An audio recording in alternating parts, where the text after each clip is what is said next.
Halo teman-teman, kenalin aku Lana si Owa Jawa. Aku tinggal di hutan yang indah ini. Lihat deh, ada banyak sekali tanaman dan hewan di sekitarku. Ada kupu-kupu yang cantik, burung yang berbisa mutu, dan pohon-pohon rindang yang menjulang tinggi. Tahukah kalian semua makhluk hidup ini adalah bagian dari keanekaragaman hayati, artinya ada berbagai macam jenis kehidupan di planet kita. Nah, di Indonesia, sebaran hewan dan tumbuhan itu unik sekali. Para ahli membaginya menjadi 3 zona besar. Yang pertama, ada zona Asiatis di bagian barat Indonesia. Yang kedua, ada zona peralihan di bagian tengah Indonesia. Dan juga yang ketiga, ada zona Australis di bagian timur Indonesia. Di zona Asiatis, kita bisa menemukan hewan-hewan besar seperti harimau Sumatera, gajah Sumatera, dan badak. Dan juga ada bunga rafflesia arnoldi. Mari kita lihat harimau Sumatera. Nah, ini adalah harimau Sumatera yang biasanya kita temukan di bagian zona Asiatis. Selain fauna, di zona Asiatis juga terdapat flora yang tumbuh di zona Asiatis, yaitu bunga rafflesia arnoldi.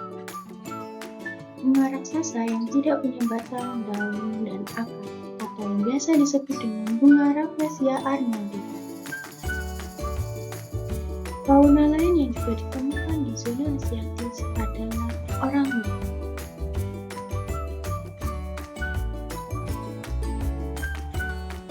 Nah, di zona peralihan di Indonesia bagian tengah, hewan-hewan di sini sangat spesial karena cuma ada di wilayah ini terdapat komodo. Komodo ini ada di wilayah Indonesia bagian tengah dan dibudidayakan dan juga dilestarikan karena komodo adalah kadal terbesar di dunia dan hanya ada di Indonesia. Selain komodo, terdapat juga anoa, si kerbau kerdil yang pemalu. Anoa merupakan spesies yang ada di Sulawesi, di Indonesia bagian tengah. Zona bagian Australis atau di bagian timur Indonesia, hewan-hewannya mirip dengan hewan-hewan di benua Australia. Kita bisa bertemu dengan burung cendrawasih. Burung cendrawasih yang memiliki bulu-bulu indah yang biasanya tinggal di hutan-hutan di daerah Papua. Di zona Australis juga terdapat flora yang sangat terkenal dan juga dimanfaatkan untuk makanan pokok di wilayah Indonesia bagian timur, yaitu terdapat pohon sagu. Ini pohon sagu yang dibudidayakan. Kenapa ya persebarannya bisa berbeda? Itu karena berbagai faktor alam, teman-teman.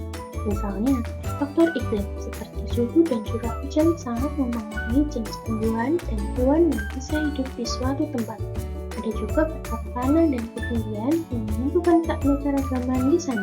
Contohnya, bunga rafflesia arnoldi tumbuh di iklim yang panas dan lembab, sementara anoa hidup di hutan-hutan tropis Sulawesi.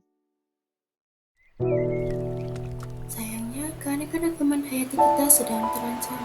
Banyak yang diburu dan juga punah, tapi kita bisa membantu. Ada banyak cara untuk melestarikan mereka. Yang pertama, kita bisa menjaga kebersihan lingkungan dengan membuang sampah pada tempatnya.